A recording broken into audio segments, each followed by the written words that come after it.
So welcome to Powerless Penguins United 12-step speaker series this week. We're incredibly grateful and very pleased to introduce Frank P, who's kindly agreed to come and share for us on step 12. Frank, beautiful to see you, and the floor is yours. Thank you. Hi, I'm Frank. I'm a cocaine addict who chose never to drink again, who came to realize that he's also an alcoholic.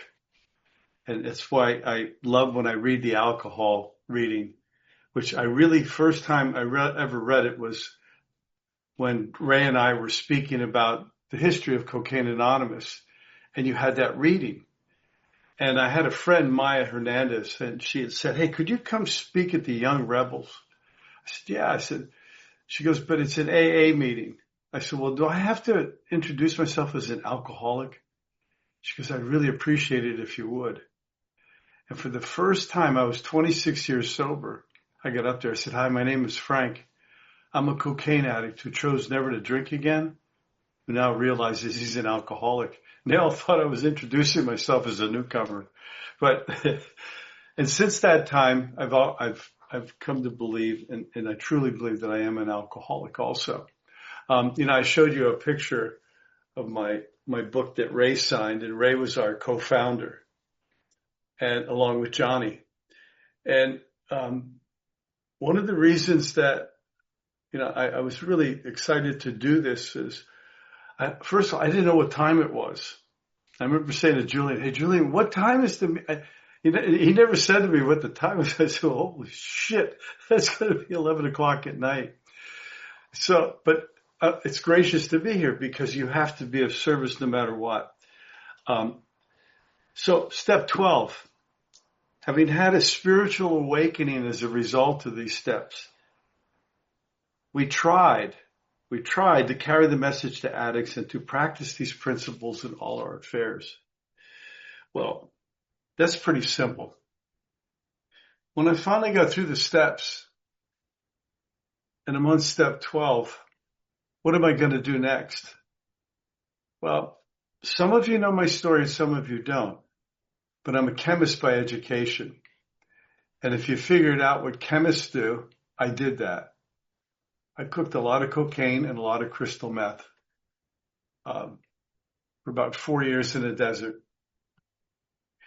And I remember, and I'm going to start my story with step 12 with getting out of the desert, wondering what was going to happen next. And I wound up at an office in Huntington Beach. That's where my office was. I had a business there. I'm a PhD in chemistry, but what I do for a living is I sweep streets, and I'm a custodian now. But the basic bottom line was I showed up and my wife was there, Maggie. And I walked in, I said, "Maggie, I don't know what the hell I'm going to do, but I've really created a whole mess. I don't know how it's going to end, but I said, I'm here. I don't know what to do." And what she did is she had a paper and she pulled it out and she handed it. I said, "I'm going to turn the company over to you." And she had the corporate attorney on the line. Long story short, I signed it. And the attorney said to me, "You know what's going to happen is that she can now fire you." I said, "Yeah, that's exactly that's what I need." So I turned around and she goes, "Whoa, wait a second. I married you. You're a wonderful human being. You're successful beyond anybody I've ever known. You're a research chemist. After that, you went out into the world and worked for Hoffman LaRoche, and then I worked for cosmetic companies." And she goes, "For all the good that you've ever done in your life, you're going to die a cocaine addict. Now, I want you to know one thing. I want you to know that at your funeral, I will have your children there, and we'll celebrate the fact that that's your father we're burying. But forever, your legacy will be that you died a cocaine addict." And I said, "Maggie, I don't know what the hell to do." She goes, "Yes, you do. You flunked out of Sister Elizabeth's rehab. You took cocaine in there. You had people pee for you. You damn well know what to do. You had enough program." So that night I wound up at a meeting in Newport Beach. I went upstairs and said, "Hi, my name is Frank. I'm a cocaine addict." And they told me I had to leave because it was an AA meeting and they wouldn't listen to drugs. It was simple as that. Now at that point you'd think that a hopeless cocaine addict would leave the place. And, well, I went to a Narcotics Anonymous meeting. Now here I am, cooking meth and cocaine, and I go to Narcotics Anonymous. I hear this story, so I'm going, oh shit, I don't relate to this at all. And I wound up on a Friday night Cocaine Anonymous meeting in Huntington Beach. And I walked in and said, "Hi, my name is Frank. I'm an addict." They said, "Welcome home." And I brought my son because I just didn't picture myself. I couldn't keep a pipe out of my mouth for 5 minutes. And so what I would do is I'd run in the middle of the meeting. I'd go to the bathroom, pull out a straight shooter, hit that thing, boom. I'd come back, and I thought no one knew what was going on. But they all knew. And I finally took my one son to a meeting because I thought I'll never leave the meeting alone with drug addicts, not realizing it'd be the nicest place for my son to be, the safest place for my son to be. And that's how I got into the rooms of Cocaine Anonymous. And after 90 days, I decided that I was going to try the experiment because you healed me. I was completely and utterly cured of cocaine addiction. And a lot of the people who I cooked with in the desert, well, they met me at a motel, and it all wound up in a bad place. And what happened was I went down and I had what people would call a moment of clarity. The guy at the desk knew me. I mean, because I would check into that motel and do drugs for weeks at a time. So I went downstairs. I'm just getting ready to tell them to call the police to help clear out my room. And I had a moment of clarity, and I called my wife and I said, I screwed up. Meet me 2 blocks away from the Comfort Suites. I'll be out. I got to clean up the situation. I went back upstairs, walked into the room. I said, "Okay, everybody, out of here. My wife's coming. We all got to, everybody's got to bail out of here." And the guy came over to me and says, "What do you think's going to happen when she comes?" I looked at him and I said, "What are you talking about?" He goes, "You'll see what happens." That's at that point. By the way, just so you know, I was 330 pounds, 5'10". The cocaine diet did not work for me. I did not lose weight on cocaine. But I wound up grabbing the guy and throwing him off the balcony. It's as simple as that. When I'm with the drug I love, it's the person you all will hate. Because I will go through you like shit through a goose. I'll do whatever it takes to get my drugs. That's where my story ends for you as far as that. Where does the 12th step come in for me? Having had a spiritual awakening. Well, after that time, I remained sober till today. And I'm still sober. And next month, on May 5th, God willing and the cows come home, I'll celebrate 37 years of sobriety. One day at a time. And sometimes one moment at a time. And that just happened this week. But what I want to kind of tell you about with step 12, and it's so important, a spiritual awakening. My spiritual awakening was, do I want to die a drug addict? And can I change my legacy? And the only way for that to happen is for me to take what's happened to me from Cocaine Anonymous and give it back freely. So I was of service. Of course, I secretaried a meeting. Of course, I was a treasurer. Yes, I picked up cigarette butts. Yes, I made the coffee. But then I also was a local person with the GSO, the Group Service Organization. Then I served as a delegate. Then as a delegate, I served on the WSOB, the World Service Office Board. Then I became a trustee. And all of that happened over a period of time. And as a trustee, you're at the lowest part of the pyramid. But the key was I knew that I had to give back what was so freely given to me. And the way I did that was to be of service. I sponsor people. I go to meetings. When Julian requests, could you be at a meeting of the Powerless Penguins, I show up. By doing that, I'm giving back. And part of what I'll tell you too is, as when I was a trustee on the World Service Office Board, I had a sponsee who created that chip you see now, that special chip we have. And on the back of that chip, it says, giving back so freely what was given to me. I asked him, could you put that on the back of that chip? Because that to me is the most important thing. This was given to me free. All I had to do was do the work. And I did the work. And I continue to do the work. And I'm going to give you a relationship of how the 12th step worked for me this week. I've been doing this business that I started 40 years ago. I had a meeting on Monday and I got my ass handed to me. Why? Because people who are supposed to be doing their job weren't doing their job. And when we had this meeting, I'm sitting there and I have to tell you, I had to be in a state of grace because at that point, I have to do what this program taught me to do. Do the next indicated step. And when the lady who was in charge of the meeting said to me, you know, respectfully, Frank, I don't think you guys did what they were supposed to do. And I looked at her, I said, I understood, I'll take care of it. And she knew that. One of my key people spoke up. He said, well, I've always only done this. I said, Daniel, respectfully, could you please stop right there? All we have to do is do the right thing. And this wasn't the right thing. Later on that afternoon, I got my ass handed to me again. And it was one thing after another. And my wife, who we've been together 47 years. I mean, after screwing up a marriage for 10, she forgave me unconditionally. And we've been together 47 continuous years. And the beauty of that was that she turned to me and she goes, what's up? I said, right now, I need to be in a state of grace. I said, I just had one of the shittiest days. And by the way, she is the president of the company still.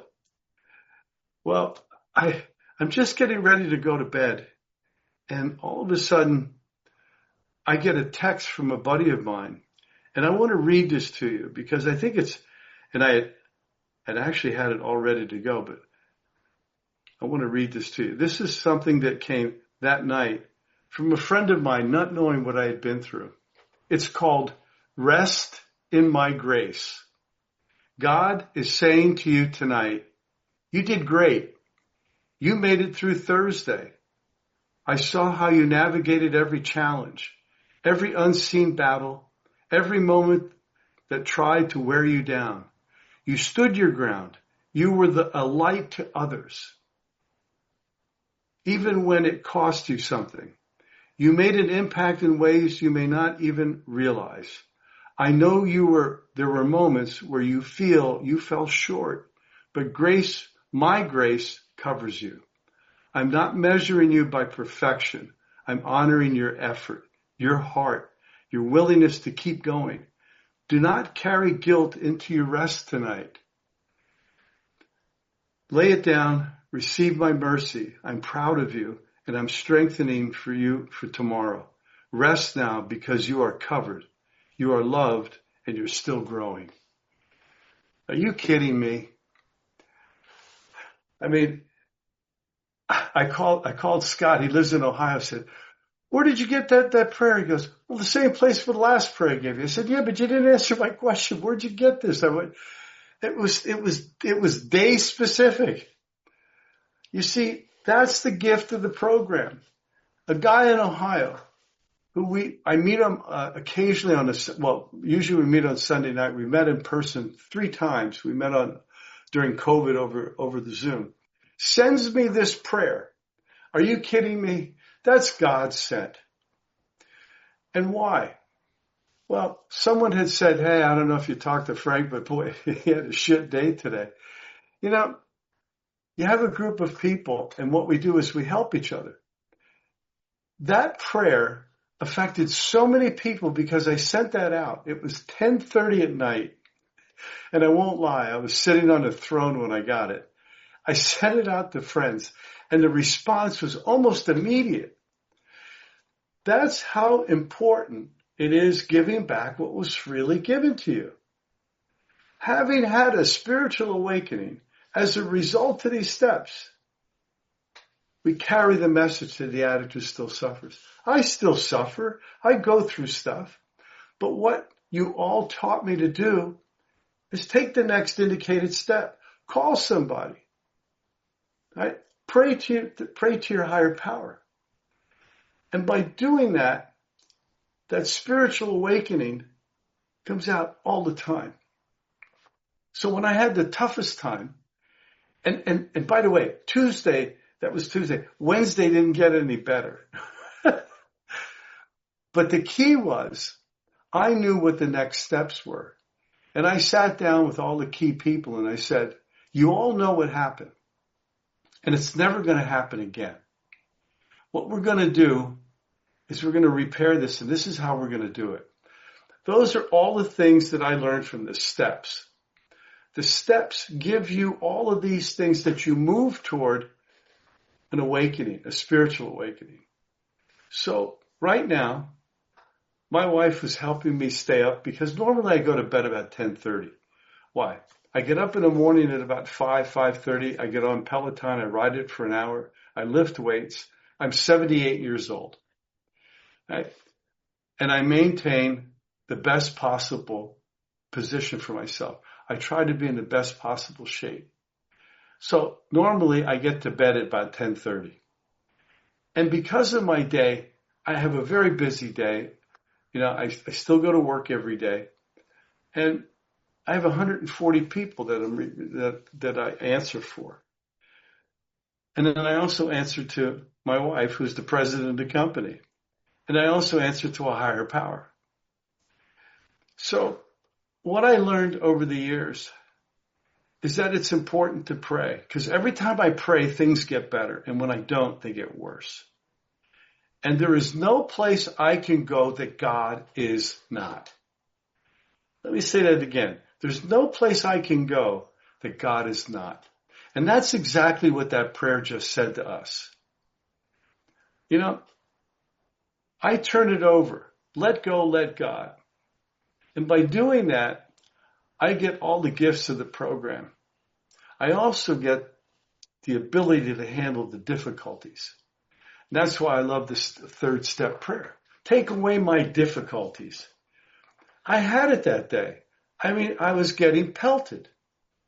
And even when I sat down in an operations meeting and addressed everybody and saying, everybody gets a pass today, but we got to change what's going on now.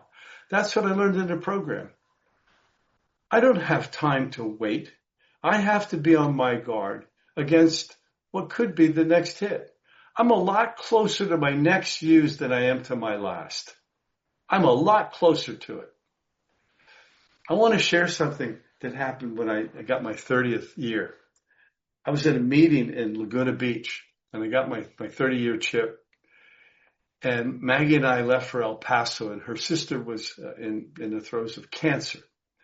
And when I got to their house, I walked in, and there was medications on the table.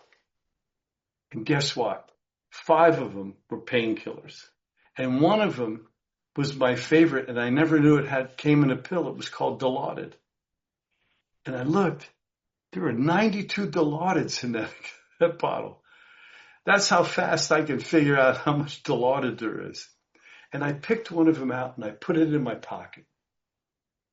Just this pocket. And I held that thing for 3 days.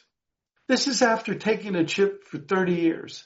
And now I go in to my sister-in-law's house and I take one of her Dilaudids. And then you have that moment of clarity because I guess I was going to call up Rob, right? Say, hey, Rob, I got Dilaudid. What do you think I should do? Throw it away, Frank? I don't think that's going to happen. I don't think I want to throw it away. Then I prayed.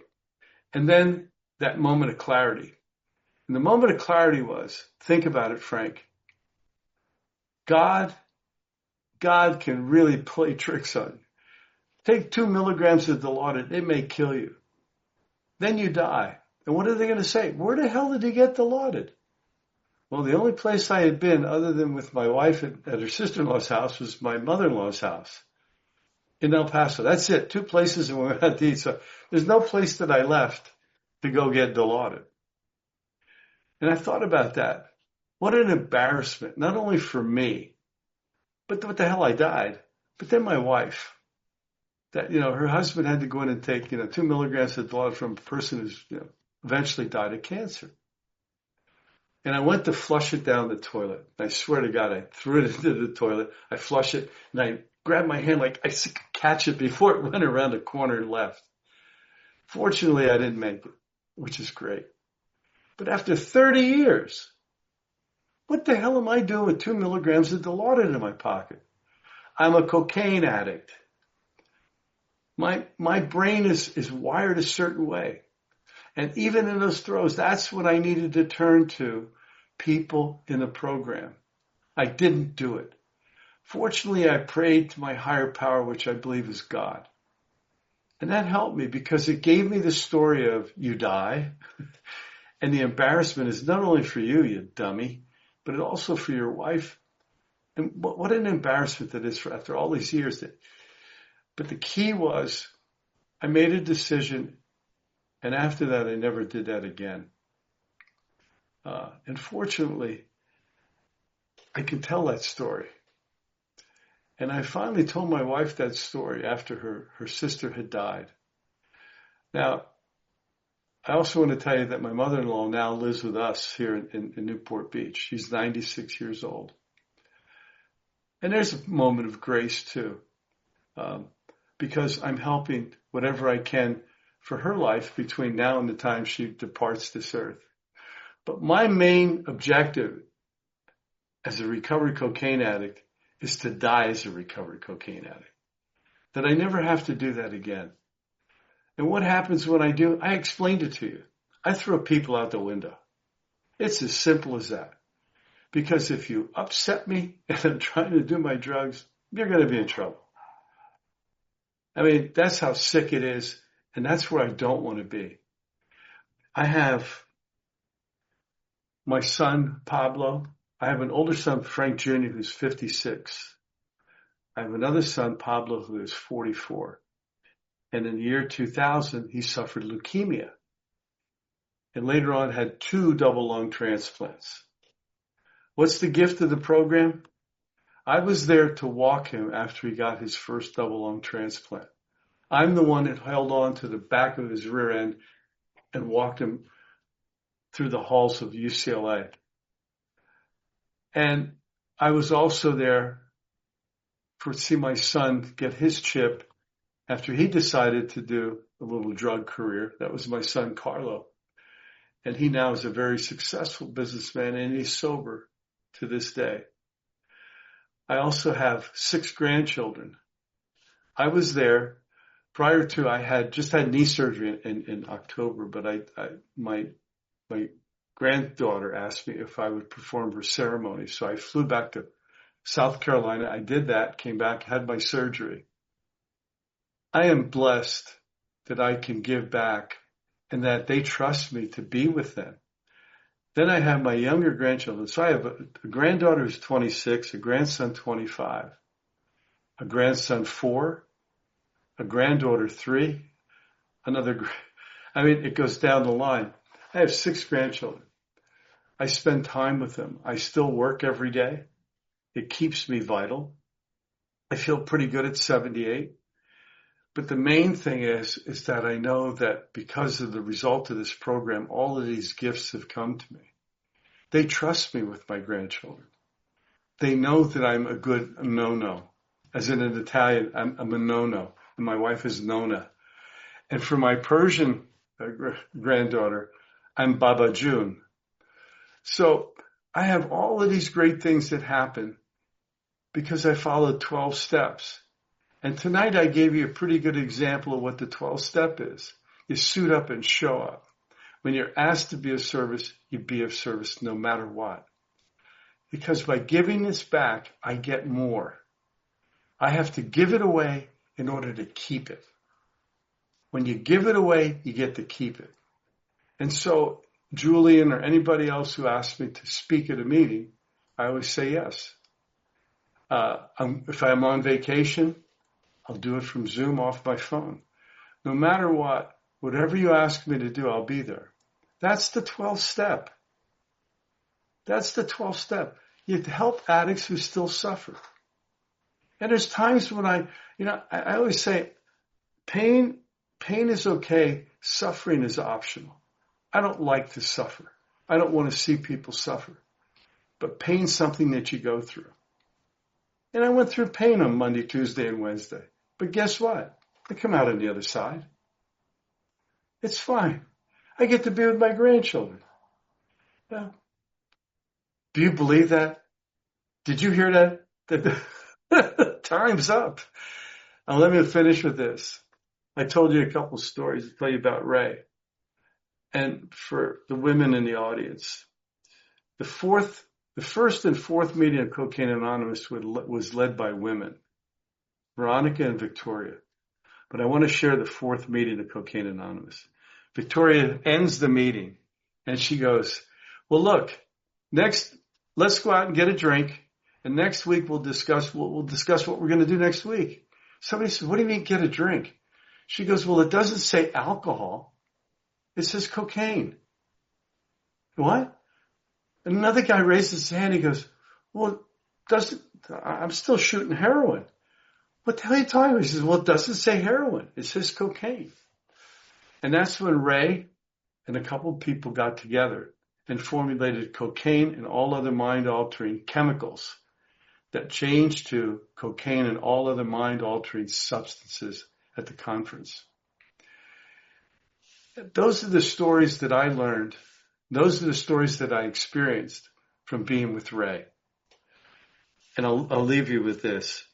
I think the beauty of the program is we did a meeting one time with England, and they called me. They said, hey, can you please have Ray talk about the principles? And I said, hey, Ray, I just got a call. England wants us to do a meeting on the principles. He goes, what are they? I go, what? Well, I don't know what are you talking about, Frank? He called me Frankie too. I said, the principles. Each step has a principle. So he went and he read a treatise in AA. And he came back and he said, let's do it. So we did.